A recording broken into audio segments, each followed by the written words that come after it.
Assalamualaikum warahmatullahi wabarakatuh. Perkenalkan, saya Fitria, CGP Kota 9, Kabupaten Pasuruan. Hari ini sangat istimewa sekali. Saya didampingi oleh dua wanita yang sangat spesial. Yang pertama yaitu Bunda Handayani, SMP Negeri Panggil, beliau BPS. Kemudian Bu Emi Asari merupakan guru praktik saya dan juga sebagai motivator saya. Assalamualaikum Bu Nur, sehat hari ini? Semangat, semangat. Sendiri kabaripun? Alhamdulillah, sehat semangat. Sehat semangat. Nggih, Bu Nur, selama kurang lebih seminggu lalu nggih, kita sudah melaksanakan pasca observasi plus langsung observasi juga di kelas 9C. Nah, kemudian hari ini saya bertemu dengan Bu Nur lagi, yaitu kita mengadakan percakapan pasca observasi. Siap Bu Nur? Siap. Kita hari Kamis melaksanakan observasi di kelas 9C. Untuk yang saya tanyakan di sini, Bu Nur, tujuan belajar kemarin digunakan apa? Terima kasih. Kemarin ketika saya mengajar di 9C, di mana tema yang saya ambilkan adalah pasar bebas. Maka saya mengambil dua tujuan. Tujuan yang pertama yaitu agar siswa dapat atau bisa menganalisa pengaruh hubungan antara pasar bebas dengan perkembangan perekonomian Indonesia. Kemudian yang kedua, untuk tujuan yang kedua adalah yaitu dengan cara memberikan tugas, mulai ketugasan itu dengan tujuannya adalah mengidentifikasi produk-produk Indonesia yang laku di pasar internasional. Itu tujuan belajar. Kemudian saya menggunakan dua area pengembangan, yaitu pengetahuan, ini sesuai dengan tujuan yang pertama. Kemudian keterampilan untuk tujuan yang kedua. Sedangkan strategi pembelajaran yang saya gunakan, saya menggunakan pendekatan saintifik, kemudian metodenya adalah diskusi kelompok, serta model yang saya gunakan adalah problem solving. Itu untuk strategi yang jadi sudah lengkap ya. Pengembangannya ada dua, kemudian untuk area pengembangannya juga ada dua. Tujuan yang pertama tadi supaya analisis, ya, anak menganalisis pengaruh pasar bebas terhadap perkembangan perekonomian Indonesia. Kemudian keterampilannya anak-anak menunjukkan produknya yang laku di pasar bebas. Identifikasi. Kemudian untuk strateginya menggunakan strategi pembelajarannya untuk pendekatannya menggunakan saintifik, kemudian metodenya diskusi kelompok dan juga penugasan, dan modelnya APBN, problem based learning. Oke. Nah, Bu Nur merasa seperti apa perasaannya setelah mengajar di kelas 9C ini? Saya senang sekali. Kemudian tapi juga ada kekurangannya. Artinya masih belum bisa dicapai dengan sempurna. Dalam arti masih ada siswa yang ada yang aktif. Itu yang keaktifannya. Juga ada masih kelompok itu yang salah melahirkan ada yang kurang pas. Yang kurang pas, ya. Terutama dalam masalah penugasan itu yang identifikasi produk-produk Indonesia itu ternyata masih ada yang salah. Jadi yang mudah-mudahan di kedepannya bisa lebih baik. Nah, menurut Bu Nur ini kekurangannya seperti itu, dia tidak terjadi lagi pendapat sama Bu Nur. Yang pertama terutama dalam pembagian kelompok. Dalam pembagian kelompok yang kemarin itu mungkin ya masih berdasarkan tingkat kemampuan saja. Kemudian yang kedua mungkin juga lebih memberikan motivasi dan bantuan ke mungkin masing-masing kelompok yang membutuhkan bantuan. Karena ada kelompok mungkin nggak bisa tapi dia. Nah itu paling tidak kita harus aktifnya. kembali lebih teliti mengecek masing-masing. Jadi mungkin teknisnya untuk pengelompokannya diganti gitu bener ya, biar anak lebih aktif lagi. Siap. Gini. Nah, ini benar setelah di kelas 9C ini, menurut anak-anak bagaimana pembelajaran komunikasi?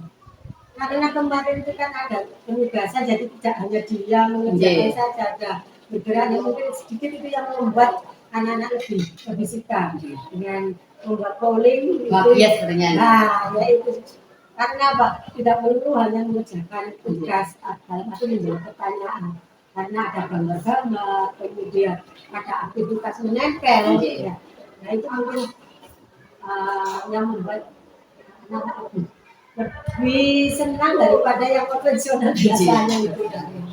Nah, kita sudah menjelaskan gitu untuk teknik pengelompokannya anak-anak seperti apa. Ini kira-kira belum rencanakan kapan lagi nih? Nah, saya usahakan secepatnya itu kelas yang lain bersama saya harapkan itu. Terima kasih Bu jawabannya. Semoga Bu nanti bisa rencana yang indah. Semoga menjadi lebih baik. Betul sekali. Tapi anak sudah bahagia kok sepertinya. Kan memang dia nggak duduk, nggak movie, cuma beberapa anak saja sedikit yang kurang aktif ya. Mungkin itu pendekatan dari beliau juga. Selanjutnya monggo Bu Emilia Sari selaku pengajar praktek memberikan saran kritik terhadap pasca observasi yang dilakukan bersama. Terima kasih. Saya kasih aplaus dan juga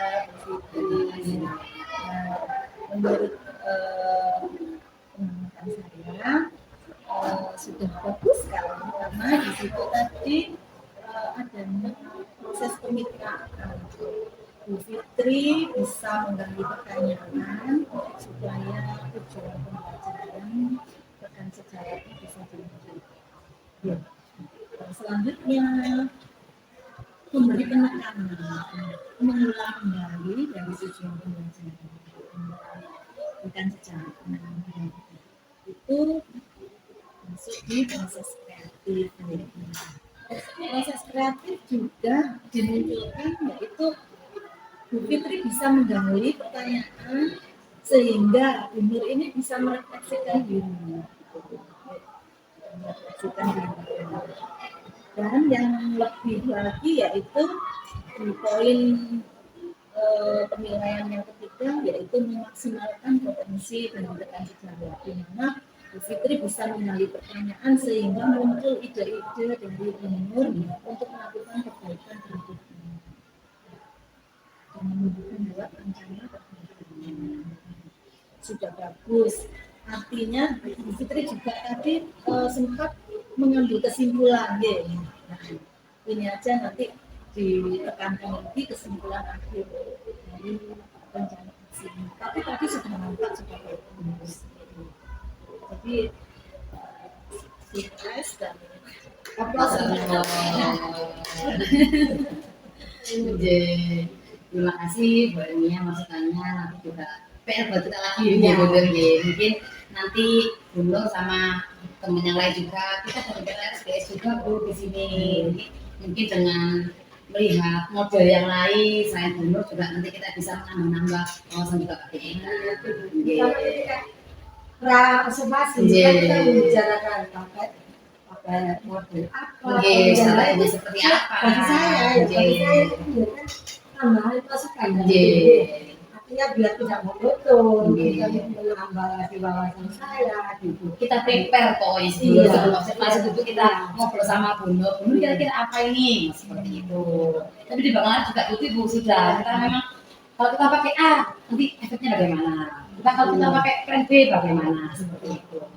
Makanya karena terjadi komunikasi yang sangat-sangat antar teman ya jadinya ya lebih bagus hasilnya. Bunur juga merasa. Terima kasih Bu atas masukan yang diberikan hari ini. Semoga Bu sehat dan tidak mengganggu waktunya untuk kamu kesini Bunur gitu. Nanti semoga dibalas sama Allah menjadi semuanya lebih barokah lagi. Bunur juga terima kasih sudah saya ganggu waktunya ngajar. Nah, kosong ya. Alhamdulillah. Terima kasih dulu. Semoga juga mendapatkan barokah yang melimpah. Saya juga mendapatkan pengalaman yang luar biasa. Terima kasih. Demikian kegiatan hari ini. Saya akhiri. Assalamualaikum warahmatullahi wabarakatuh.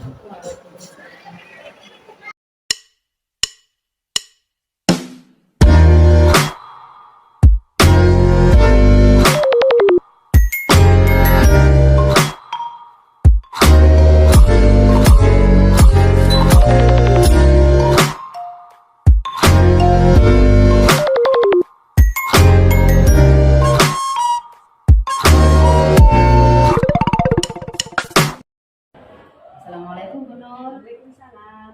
Bagaimana hari ini? Baik. Sehat Bu Nur? Alhamdulillah. Sehat. Nah, Bu Nur, hari ini kita bertemu di sini mengadakan percakapan praobservasi. Tujuannya nah visi di sini yaitu Bu Nur nanti biar Bu Nur lebih siap dan lebih semangat Bu Nur ya mengadakan pembelajaran beserta anak-anak. Sebelumnya saya boleh bertanya Bu Nur? Oke. Di sini Bu Nur sudah menyiapkan berbagai macam perangkat ya otomatis. Nah, tujuannya pembelajaran Bu Nur apa akan disampaikan ke anak-anak?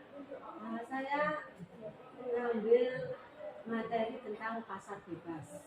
Dari situ saya membuat 2 tujuan.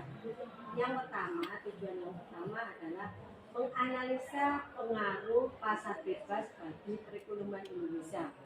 Sedangkan tujuan yang kedua, mengidentifikasi produk-produk Indonesia yang laku di pasar internasional. Jadi di sini Bu Nur ada 2 tujuan pembelajaran ya. Yang pertama yaitu menganalisa pengaruh pasar bebas bagi perekonomian di Indonesia. Dan yang kedua, mengidentifikasi usaha yang harus dilakukan agar produk Indonesia laku di pasar internasional. Oke. Selanjutnya Bu Nur, area pengembangan yang digunakan Bu Nur seperti apa? Saya menggunakan 2 area pengembangan, yaitu pengetahuan dan keterampilan. Ada 2 Bu Nur ya. Nah, Nah, untuk pengetahuan seperti apa? untuk pengetahuannya, berarti sesuai dengan tujuan yang pertama, yaitu menganalisa pengaruh pasar bebas bagi perekonomian Indonesia. Sedangkan untuk pengembangan keterampilan, yaitu mengidentifikasi produk Indonesia yang laku di pasar internasional. Oke, jadi ada 2 Bu Nur ya di sini, yaitu untuk pengetahuan dan untuk keterampilan. Sedangkan pengetahuan ini nanti sesuai dengan tujuan yang pertama, menganalisa pengaruh pasar bebas bagi perekonomian di Indonesia. Dan yang keterampilannya yaitu mengidentifikasi produk Indonesia yang laku di pasaran. Begitu Bu Nur? Nah, kemudian strategi pembelajaran, model, metode apa yang benar? Sesuai dengan tujuannya, maka saya menggunakan strategi pembelajaran, yaitu yang pertama dengan pengelompokan, membagi kelompok, kemudian mengerjakan LKPD, serta menugaskan anak-anak untuk memilih produk Indonesia yang ada di pasar. Sedangkan untuk metodenya yaitu ada 3, yaitu diskusi kelompok, penugasan serta nanya jawab. Oke. Sedangkan Jadi, modelnya siap. yaitu dengan problem based method. Jadi strateginya ini dulu bagi kelompok dulu ya anak-anak sebelumnya. Oke. Kemudian metodenya ini diskusi anak-anak. Kemudian penugasan tanya jawab. Dan yang terakhir modelnya menggunakan PBL, problem based learning. Oke. Nah, sip sekali Bu Nur, mantap. Ini medianya Bu Nur. Nah, menggunakan apa Medianya banyak? yang saya gunakan yang jelas yang pertama LKPD. Kemudian yang kedua adalah gambar-gambar tentang produk Indonesia yang laku di pasar internasional.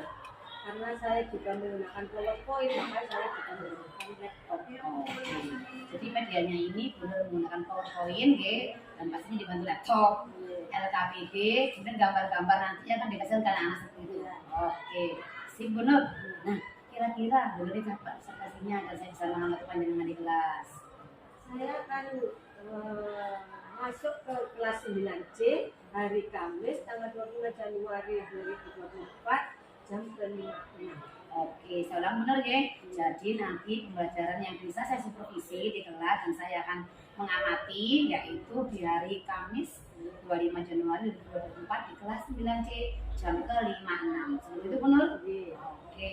Nah, ini Bu Nur kegiatan kita kelas ini bukan terakhir ya. Nanti saya akan mengadakan lagi percakapan dengan gubernur lagi yang disebut dengan pasca observasi. Tapi saya nggak sendiri gubernur, saya didampingi oleh pengajar saya sangat istimewa dan luar biasa. Ada masalah benar ya? Oh, tidak. Alhamdulillah, terima kasih benar. Ini sebelum kita akhiri untuk hari ini dengan percakapan kita ini apa yang benar dapatkan?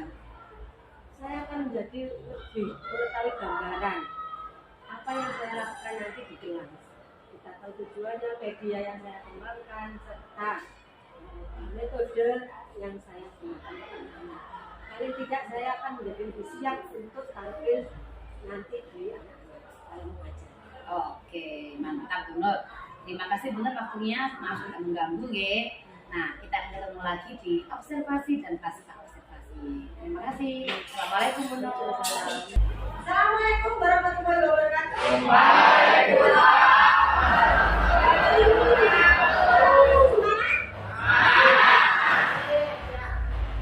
Belajar. Sebelum kita mulai hari ini kita berdoa dulu. Silakan yang biasa minta doa. Mulai.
Ada yang ada masalah ini?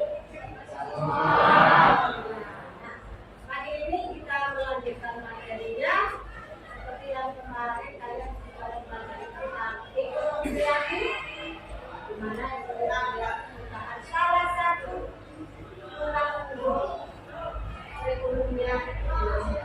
Nah, yang kita pelajari hari ini yaitu pasar bebas. Untuk pasar tangannya berapa?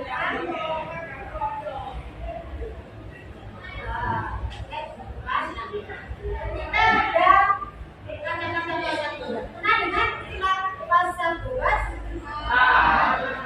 Ada yang tahu apa itu pasar bebas? Kita lihat. Kita berada di gambar tersebut. Ini akan melihatkan. Pernah lihat ini kan? Apa itu?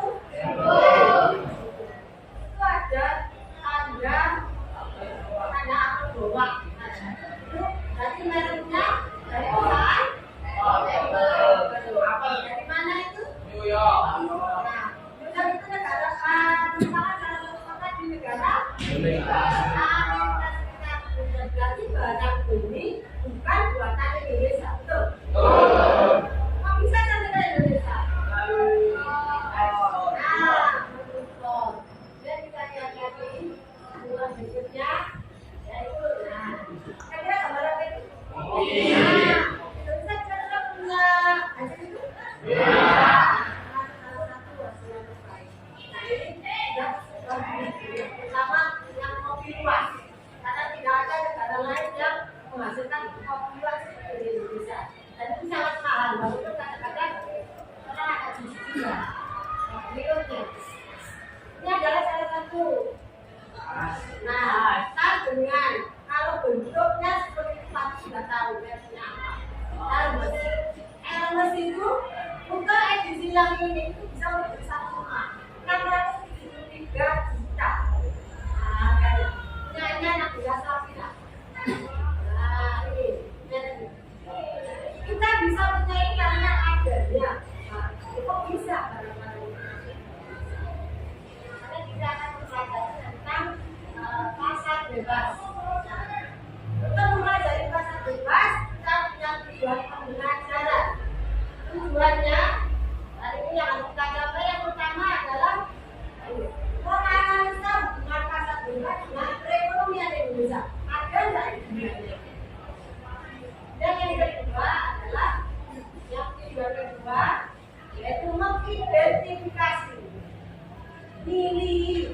ya, mengidentifikasi produk-produk Indonesia yang laku di pasar internasional.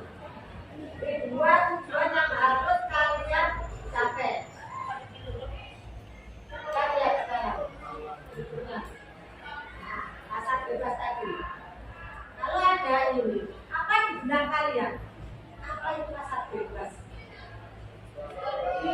Jual beli, betul. Pasar itu menurut kalian pasar itu apa? Tempat jual beli bebas.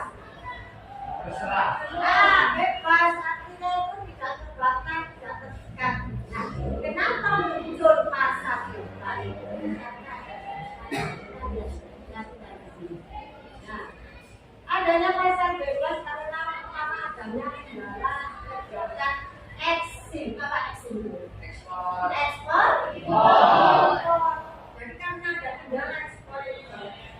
Nah, kendala itu berupa apa? Adanya proteksi. Ya, proteksi itu dilakukan oleh suatu negara untuk melindungi, ekonominya. Proteksi bisa dilakukan misalnya dengan penetapan tarif pajak yang tinggi, sistem kuota, kemudian yang terakhir utama adalah politik dumping.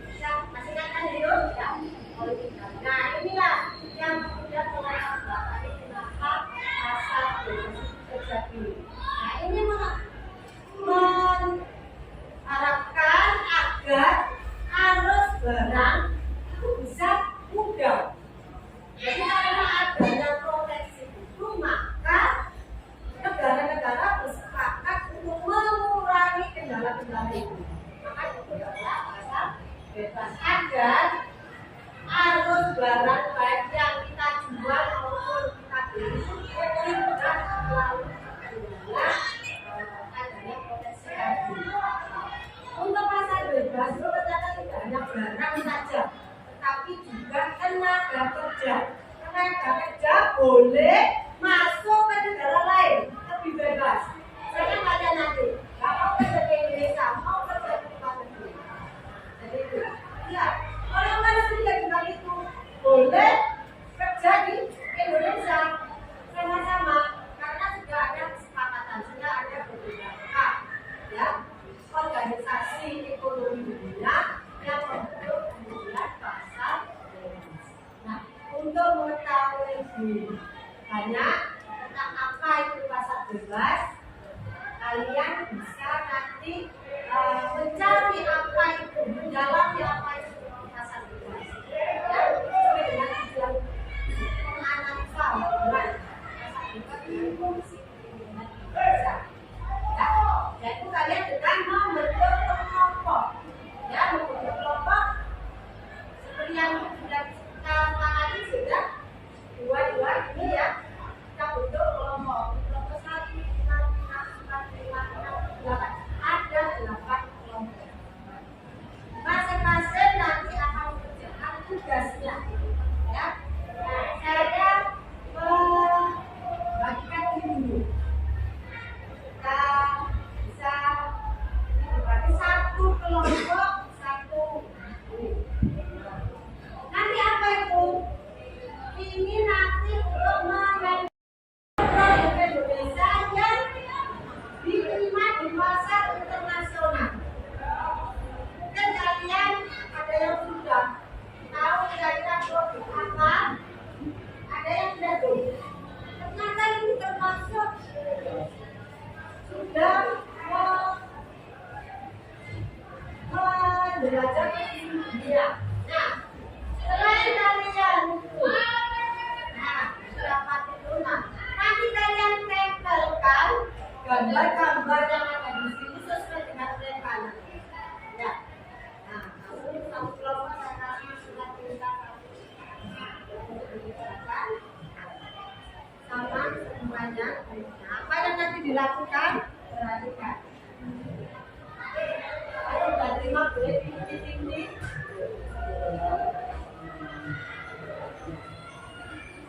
Nah, sekarang kita lihat.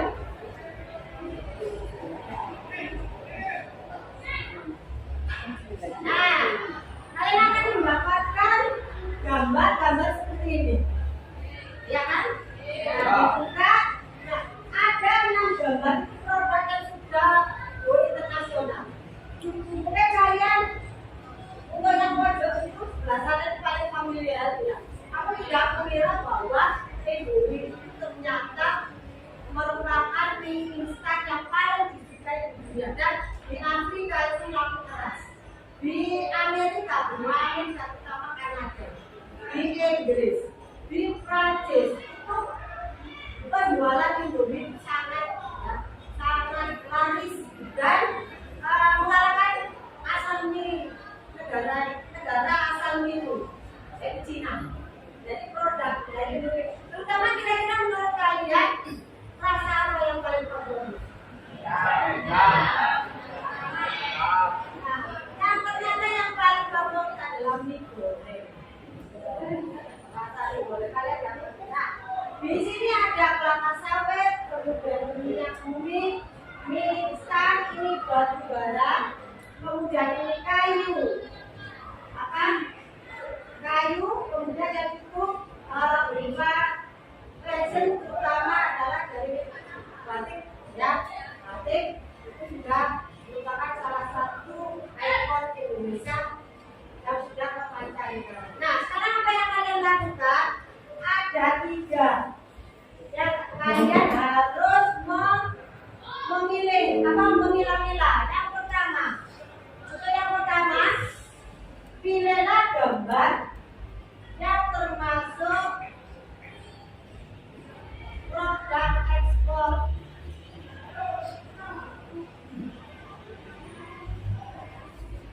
tergolong bahan mentah. Bahan mentah berarti di gambar ini itu di ekspor belum diolah. Ya. Kemudian yang kedua, mana produk ekspor? Ya. Tergolong barang setengah jadi. Apa barang setengah jadi itu? Barang yang sudah mulai dilakukan pengolahan, pemrosesan, tapi belum bisa digunakan. Biasanya ini menjadi bahan baku atau bahan mentah suatu produk. Tapi sudah diadakan proses pengolahan. Nomor 3 berupa produk ekspor barang jadi. Tadi yang sudah langsung bisa dikonsumsi. Nah, jadi nanti cari kemudian tempelkan di kertas manila itu, nanti ditulis itu judulnya ini termasuk tergolong bahan mentah, barang ekspor, barang apa bahan mentah. Nah, bawahnya ditempel. Kemudian yang nomor 2 yang termasuk barang setengah jadi. Nah, silakan ditempel. Yang ketiga adalah produk ekspor barang jadi. Kira-kira ada yang ditanyakan? Kira-kira ada yang ditanyakan nggak dengan kita? Ya, nah sekarang boleh dikerjakan kalian membentuk satu kelompok. Produk ekspor Indonesia atau komoditas. Sekarang santai sekarang bis, sama-sama.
dunia.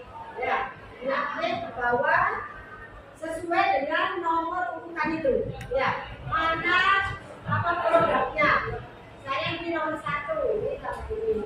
Kemudian nomor 2. Ya, dan mungkin di sini nomor 3. 3 produk. 1, 2, kemudian pernah ini nomor 3. Paham ya? Oke, ditanyakan? Silakan kita coba.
Nah, bagi yang sudah selesai, perhatikan. Yang kelompok 1, 2 ditempelkan di tembok sebelah kirinya. Nah, sebelah selatan. Yang kelompok 7, 8 di tembok sebelah utara. Bagi yang bagian tengah, perhatikan. Perhatikan. Ini sudah 3, 4, 5, 6. 3, 4, 5, 6 di tembok belakang. Masih? Silakan ditempelkan di tembok belakang dengan menggunakan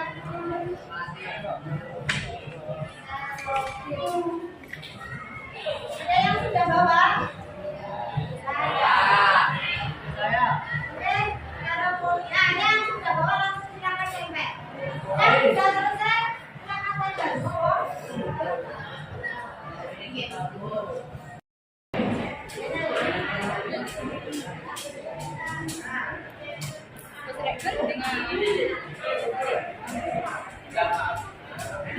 Siap.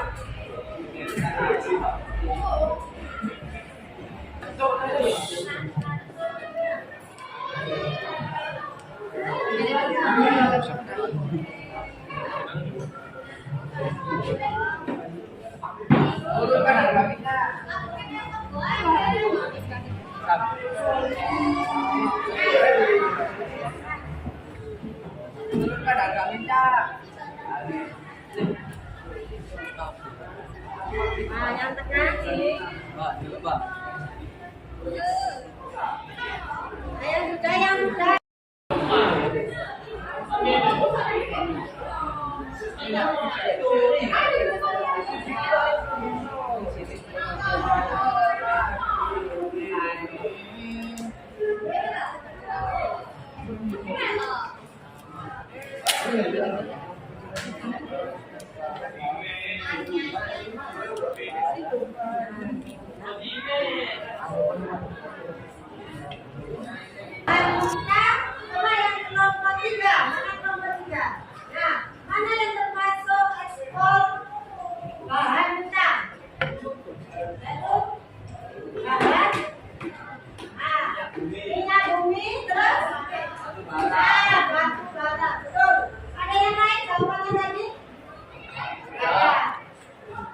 Kemudian yang setengah jadi kelompok 8. Kelompok 8 yang setengah jadi coba dilihat apa? Kayu. Kayu. Terus? Sawit. Sawit. Kelapa sawit. Ya, karena apa? Kita ekspor juga boleh kayu gelondongan tapi harus olahan. Kelapa sawit harus diperai dulu ya untuk menjadi CTO. Truk petroleum. Truk palm oil. Jadi minyak palm ini kelapa yang masih mentah, yang belum. Ya. Dan yang terakhir, nah ini yang merupakan barang jadi siap dikonsumsi. Kalau yang ini tadi sudah diolah tapi masih harus melakukan pengolahan atau proses produksi lagi. Sedangkan yang ini memang belum diolah. Jadi dari alam kemudian langsung diekspor. Kenapa? Karena Indonesia belum mampu mengolah minyak bumi yang dihasilkan seluruhnya. Jadi ada yang sudah diolah tetapi kita menghasilkan sangat luar biasa banyak masih belum bisa menampung itu. Ada yang kira-kira ada yang salah nggak?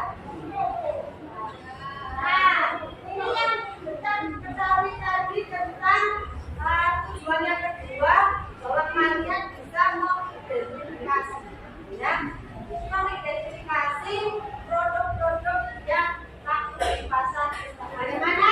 Ada di antara kalian pekerjaannya yang masih kurang tepat? Kelompok mana kira-kira? Saya Bu. Oh, kelompok 6. Kenapa? Coba dilihat. Kalian untuk kelompok 6. Mana ini yang kurang tepat? Ya, harusnya batu bara dengan. Oh, ini yang salah. Ini. Udah yang ini seharusnya di mana? Setengah jadi di sini. Berarti menggantikan ini ya batu bara. Terus ada lagi? Kayu.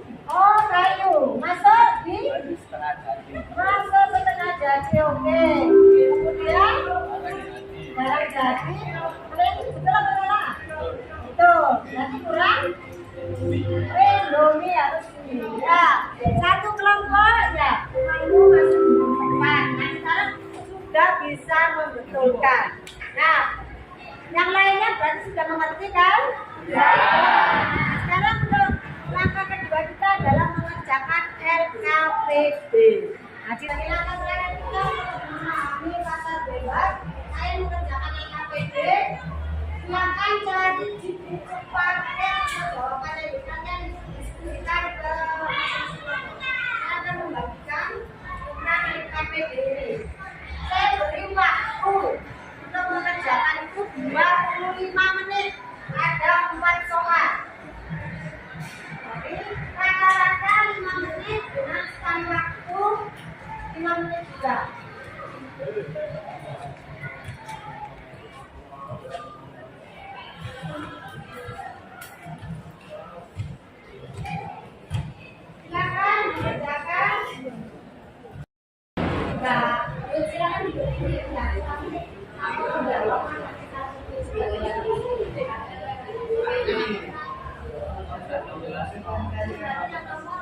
Nah, waktu gawe berarti kita harus ngaji. Nah, ada 4 soal. Nah, kira-kira siapa kelompok mana yang mau menjawab soal nomor 1? Nah, kelompok 1, oke. Nah, ini akan dibacakan jawabannya.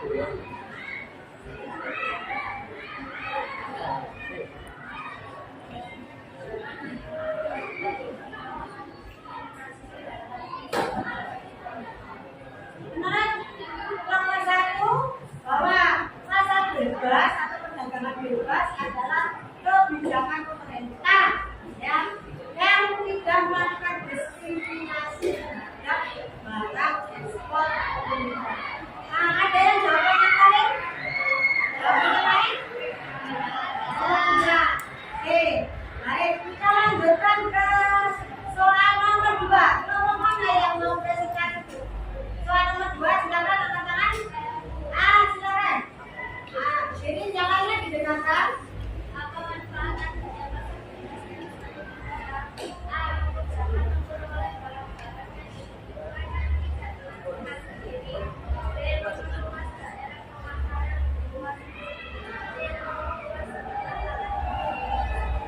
menurut kelompok 2, manfaat perdagangan bebas adalah yang pertama karena bisa mudah mendapatkan barang-barang kebutuhan yang terutama yang tidak diproduksi di dalam negeri.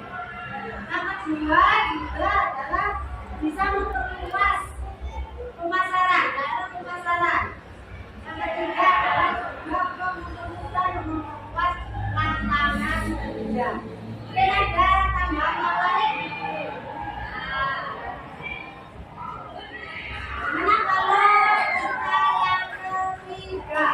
Apa yang mana yang menjawab nomor 3? Oh, nomor 3 juga silakan.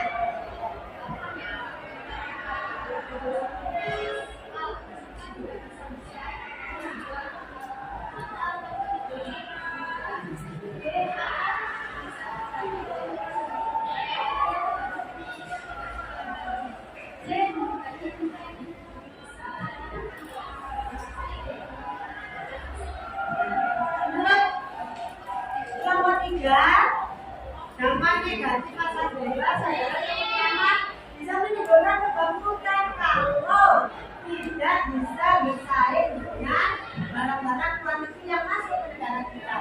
Yang kedua adalah menurut nomor 2, nomor 3 ya. Nomor 3 yang jawaban nomor B yaitu akan menyebabkan harga itu menjadi turun kalau barang yang dari luar itu masuk tanpa terkendali. Dan yang ketiga, nah ini itu lapangan kerja.